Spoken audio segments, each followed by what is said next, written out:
Salve, salve família, aqui quem fala é o Lutz do canal Cortes Podcast e no meu primeiro mês monetizado eu já fiz $3.000 só seguindo o que esse cara fala no curso dele. Então se você quer ganhar dinheiro com internet e YouTube sem nem precisar aparecer, confere o primeiro link na descrição. Tem uma tese que eu publiquei em 2000 e... Deixa eu ver, eu faleci em 2010. Eu devo ter publicado ou em 2010 ou em 2011.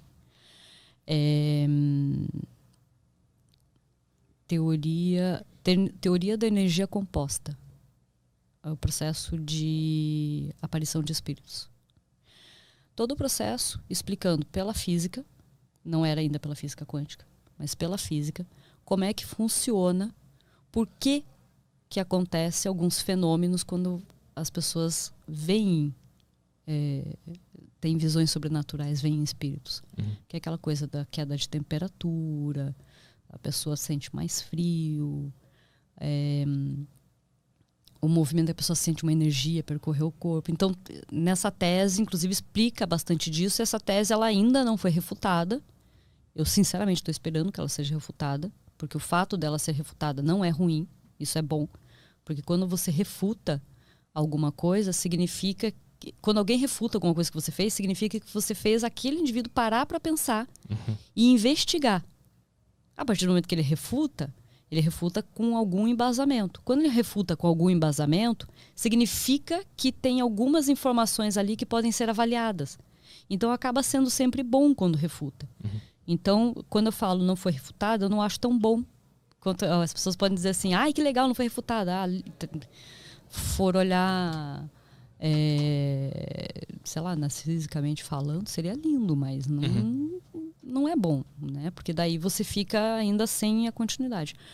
Mas é justamente pegar o entendimento de leis que a gente já conhece da física e que agora já existem leis da física quântica e da mecânica quântica e trazer para dentro do contexto da espiritualidade para começar a comprovar algumas coisas que não poderiam ser comprovadas por ensaios científicos atuais, são os mais costumeiros, que teria que se criar ensaios ou instrumentos científicos mais potentes para conseguir fazer aquelas comprovações. Então é nisso que está a espiritualidade quântica.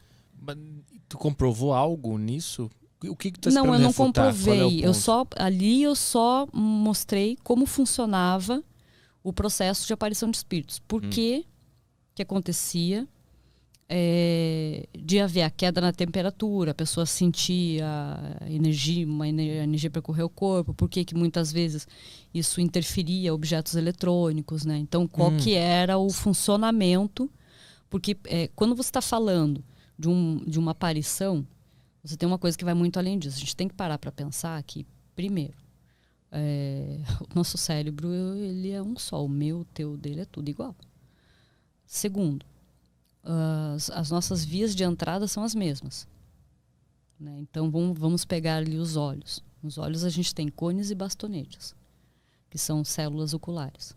Algumas são para fazer a captação de formas e as outras captação de cores. Então você tem os fótons, sejam da lâmpada ou do sol, né? Não importa, incidindo sobre uma matéria. Quando ele incide sobre uma superfície, os átomos dessa superfície se agitam. Esse agito faz você enxergar o objeto, tanto a forma quanto a cor. Então lá, se a gente for olhar assim essa questão de espírito sobre uma ótica um pouco mais científica, como é que eu preciso de um agrupamento de energia muito grande para poder excitar esses sensores oculares meus a ponto de eu conseguir enxergar aquela imagem. Se você está falando de um espírito, ele está fora do corpo. É uma lógica. Então, não tem o elemento principal, né? Que é a junção, aquele agrupamento de átomos.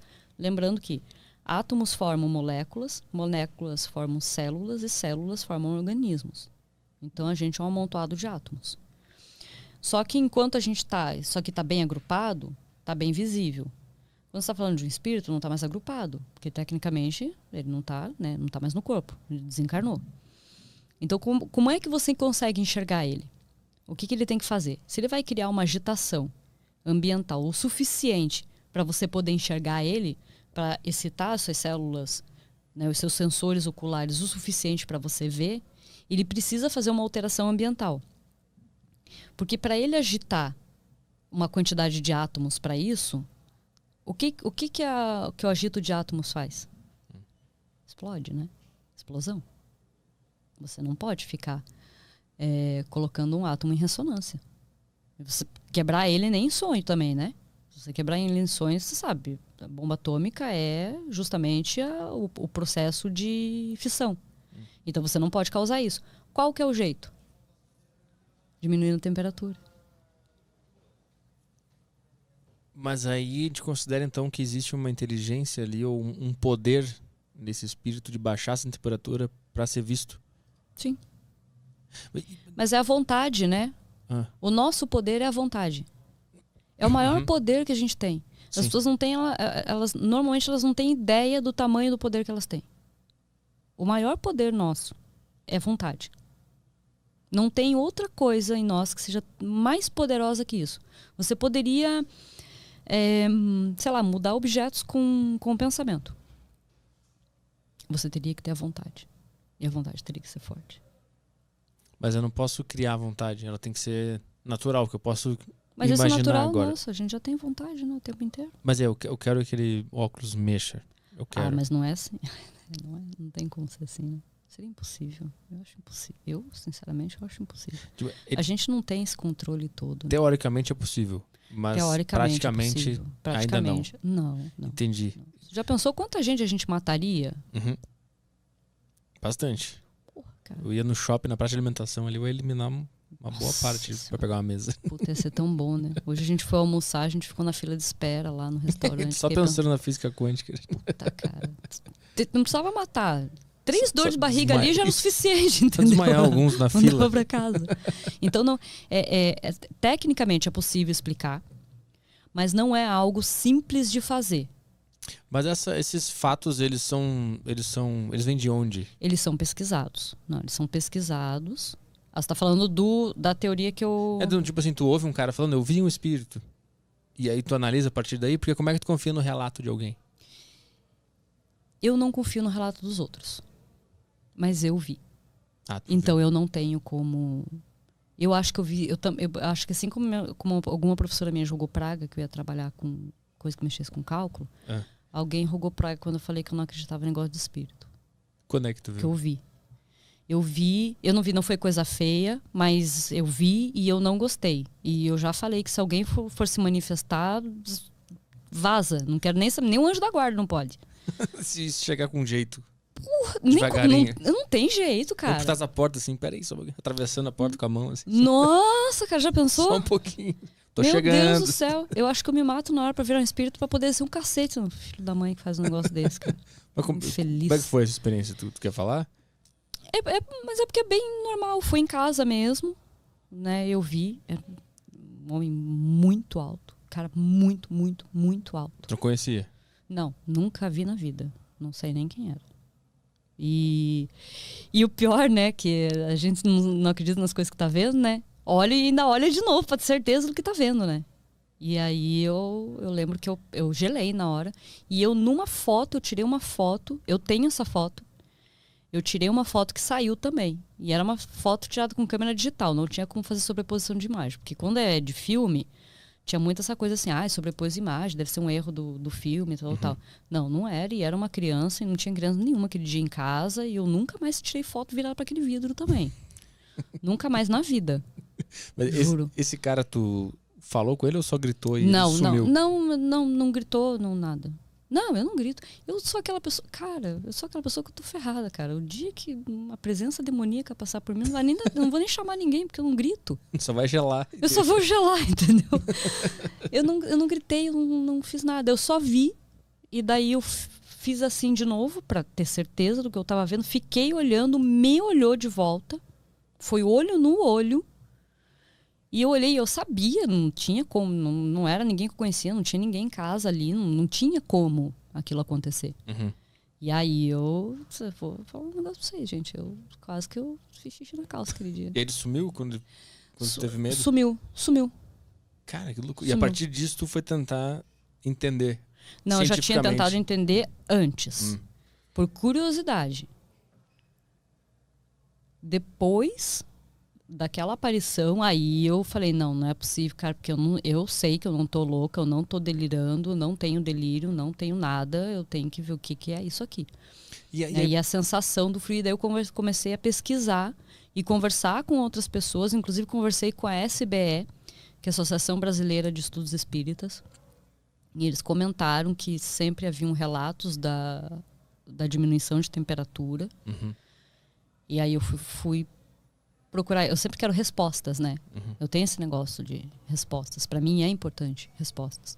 Não porque eu quero saber tudo, não é por isso. Mas é porque, assim, se tem uma pergunta, deve ter uma resposta. Eu sou muito curiosa com tudo. Não é nem que eu sou uma sabichona, uma sabe tudo. É que eu sou muito curiosa. E aí eu fui procurar resposta. E aí eu não encontrava resposta. Eu pensei, não, tem que ter um mecanismo para isso acontecer. Porque não é assim, um aparece aqui, outro lá, e só aparece ou não aparece? É verdade ou uma ilusão de ótica? O que está acontecendo? Né? E aí fui procurar me aprofundar cada vez mais para entender. Aí foi por isso que eu criei a teoria da energia composta. E aí, era uma forma de explicar com a física como é que acontecia o processo. E a hipótese de que pode ser o teu cérebro criando... Pode também. Considero extremamente possível. Tu joga lá também? Tenta refutar ela mesma? Vai na roda. Eu jogo na roda. Tu tá lá no teu estudo essa embora, hipótese também? Embora eu tenha feito embasado bem a teoria da energia composta, eu sempre deixo a minha mente aberta de que aquilo poderia ser alguma coisa. Só que teve uma vez, até bem lembrado agora, eu fui escoteira, quando eu tinha 14 anos. Minha mãe, eu queria muito entrar no escotismo, e minha mãe achou que ia ser bom para eu aprender a interagir com as pessoas. E aí eu entrei no escotismo e aconteceu um lance uma vez que foi... Mas aquele lá ficou... Eu nem fiquei prestando atenção naquilo na vida porque eu achei meio surrealzaço, assim, foi um negócio. Mas eu não estava sozinha, então eu não estava louca. Tem que ter sido um delírio coletivo. Era eu e a Londier, que era do mesmo grupo escoteiro que eu. A gente, de noite, no acampamento, a gente fazia uma brincadeira. Quem não conseguia dormir... Aí ficava lá o chefe do grupo escoteiro, né? Também acordado, né? Claro que não ia deixar um monte de criançada, né, acordado sozinho no meio do mato, né? Só que acampava na mata, mas dentro de sítios, né? Em áreas cercadas, né? Não era espaço livre, assim. E reunia o grupo, dividia na metade. Um grupo saía para se esconder e o outro grupo saía para procurar.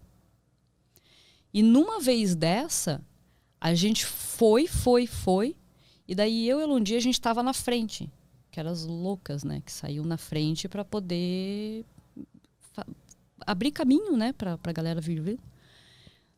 E a gente viu um negócio iluminadão, assim. Eu tô contando umas coisas que eu nunca contei para ninguém publicamente, tá? Eu acho que esse podcast vai servir para todo mundo. Os haters vão adorar isso aí, né? Puta vida, né? Nossa, cara, quando eu vejo os haters lá no vídeo do Shark Tank, eu fico até emocionada como os haters falam coisas legais. Agora já tem mais coisa ainda pra falar. Mas tu tem hater? Cara, eu tenho hater. Meu Deus do céu. Eu tenho. Todo mundo tem, não adianta. Mas se tu tem hater, eu vou ficar bem com meus haters agora. Não, todo mundo tem hater, cara. Não tem jeito. Todo mundo tem hater. Isso aí é normal. Né? Isso aí até não sei, acho que faz parte da natureza, né? Tem que ter. São o espaço organizando quanticamente, né? Pra deixar tudo equilibrado. Eu não vou fazer as comparações que vieram da minha mente aqui, porque eu não sou louca de provocar os haters, mas enfim, né? Enfim, sempre tem que ter, né? E daí a gente foi indo na frente e a gente viu uma iluminação meio diferente, assim. E a gente tava achando que tinha serração. Pra gente era uma serração. Aquilo a gente falou, pô, tá com serração e tal, né? Vamos. Por isso que a gente até foi indo um pouquinho mais na frente e tal, né? Para as meninas irem acompanhando. E daí tinha a gente viu uma gruta. Uma gruta dessas capelas, assim, de pedra. Mas era muito grande, era da altura do estúdio aqui. Um negócio enorme. De pedra. E tinha uma grade na frente. E atrás, a gente não conseguia ver a imagem que tinha na gruta, porque a serração era muito baixa. Só que a gruta era como se ela fosse iluminada. como se tivesse luzes lá dentro do holofote, alguma coisa assim. E a gente viu 3 cores: branco, azul e vermelho. Beleza. Fomos embora. Interpretamos que a gente viu o azul e o vermelho, que o branco podia ser só da luz, né, do holofote. A gente avisou para as meninas, não vamos para cá porque aqui tem uma gruta, vamos respeitar, que o dono da chácara deve ter feito, tal, vamos para outro lado, tal. A gente foi para outro lado, tal. Terminou. No dia seguinte, a gente foi perguntar, que a gente foi lá tirar leite da vaca, porque assim, a gente acampava e a gente adorava o lugar que tinha vaca, porque daí a gente tirava leite da vaca para fazer o café ali com o leite da vaca mesmo, ali tirado na hora. Eu não sei nem se foi por isso que eu não fiquei com intolerância à lactose, fica a dúvida. É leve, mas tem. E daí a gente foi conversar com o dono da chácara para perguntar onde ficava, porque a gente foi de noite, a gente não sabia ir, né? De dia de novo. Onde era a gruta. Que a gente queria ir lá na gruta e tal. Ele falou, não tem gruta nenhuma aqui. Aí, eu sou mole, gente. Eu sou cagona. Nossa senhora, gente. Eu olhei assim, eu senti a glicose descer, assim, escorrer pelo pé. Aí eu falei, não, tem uma gruta. A gente foi até a gruta. A gente estava ontem. Tinha um nome aquela brincadeira que eu não lembro, que é um nome lá no escutismo mesmo, tem esse nome. A gente foi até a gruta. Será que a gente não foi no limite do teu sítio? Às vezes era um sítio vizinho, alguma coisa assim. Ele falou, não, ninguém aqui na região tem gruta. Não tem gruta nenhuma aqui na região. E no escutismo a gente aprende a fazer umas marcas que é pra gente encontrar o caminho que a gente fez. Que a gente aprende justamente isso, porque se perder, né, vai pela marcação para poder ir para pro ponto da onde partiu, pelo menos, né? E aí a gente resolveu seguir a marcação. Não, vamos lá, porque como assim não tem gruta, né? A gente foi, cara, juro pra você. Eu tenho longe de testemunha, gente. E o grupo escoteiro inteiro, né? Porque daí foi todo mundo lá. Porque eu falei, a gente falando assim, não, tem uma gruta lá, a gente viu. E a gente foi todo mundo ver a tal da gruta. Juro pra você, não tinha gruta nenhuma lá. E tava a marcação que a gente tinha feito na árvore. Porque a gente usava aquelas facas de acampamento, né? Que essas facas de caça, né? Só que a gente não caçava, a gente só usava por causa do acampamento, porque descascava a madeira, tal. E na frente, se a gente acho que tivesse dado assim mais 2 ou 3 passos, tinha uma vala. E era uma vala muito funda. Eu olhei para onde eu falei assim, cara, eu acho que era Deus protegendo a gente, porque se a gente desse mais uns 2, 3 passos aqui, a gente ia cair nessa vala. Cara, que loucura. Depois daquele dia eu comecei a ficar meio cabreira. Eu falei, cara, tem mais alguma coisa que a gente não sabe. E daí, eu lembro que tinha uma chefe que era do grupo de lobinhos, a Aquela, a Marleide, até faleceu de câncer há pouco tempo. E ela falou pra gente, ela falou assim, isso aí, era Jesus protegendo vocês. Por causa do manto, azul e vermelho.